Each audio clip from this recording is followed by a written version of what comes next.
And when I was in formation, I also had the opportunity as I entered the last year of formation to begin doing homiletic reflections to learn how to preach.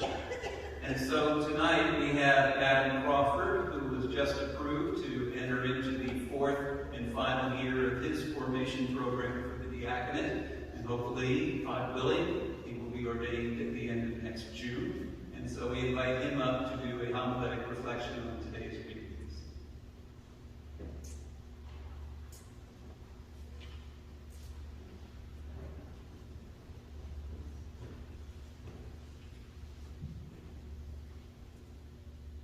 Have you ever walked into the room in the middle of someone telling a story and found yourself completely lost, unsure of what's going on? The first reading today drops us into the middle of a story, so to speak, and we may find ourselves wondering, why is a priest of the Lord expelling a prophet of the Lord from the area of Bethel? The two verses immediately prior to this morning's selection provide some context for us, revealing that Amaziah, the priest of Bethel, had sent word to Jeroboam, king of Israel, saying, Amos has conspired against you within the house of Israel. The country cannot endure all his words. For this is what Amos says, Jeroboam shall die by the sword, and Israel shall surely be exiled from its land. If this is the prophetic word which Amos had been sent to preach to Jeroboam, we can understand why the king's priest had come and been sent to kick Amos out of town. But we may need some further context. For instance, this encounter takes place during a period known as the divided kingdom. Israel, after the death of King Solomon, had split into a northern kingdom, still called Israel, and a southern kingdom called Judah. And they typically weren't very friendly with each other. Amos was from the southern kingdom of Judah, but preached in the northern kingdom of Israel. There you go. Now the story begins to make some sense, right? Now when we read that Amaziah, the priest of Bethel, comes to Amos and says, Off with you, visionary, flee to the land of Judah. There earn your bread by prophesying, but never again prophesy in Bethel, for it is the king's sanctuary and a royal temple. Now we begin to understand the context of the story. Amaziah was the chief priest at the national temple in Bethel, the place where the king worshipped.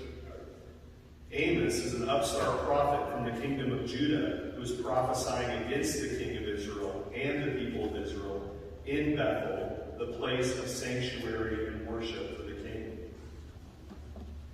It's easy to read in the priest's response to Amos some anger or indignation, but this may not have been the case. Notice that Amaziah had sent word to the king, informing him of Amos's prophecy, but that the priest then spoke to Amos directly and on his own behalf, perhaps to try and convince Amos to leave before the king could react. If we consider his words from a neutral perspective, we see that he may very well have been saying something like, Leave from here, you who see visions. Go and save yourself in the country of Judah. Speak there the message of God, and they will give you your bread. In other words, go make your living in Judah and avoid the wrath of the king. But notice how Amos answered Amaziah. I was no prophet, nor have I belonged to a company of prophets. Incidentally, this is where we get the rather famous line, I'm not a prophet or the son of a prophet, but this is a better translation. Amos is making the point that he doesn't belong to a company of prophets. In other words, he doesn't make a living prophesying. Instead, he replies to the priest, I was a shepherd and a dresser of sycamores. The Lord took me from following the flock and said to me, Go, prophesy to my people Israel. What an interesting contrast.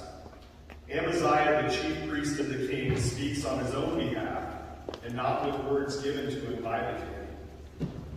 Amos, shepherd and arborist, speaks on God's behalf and with a message given to him by God. There are times in our lives as we go about our everyday affairs and conduct our ordinary business when God may ask us to speak on his behalf.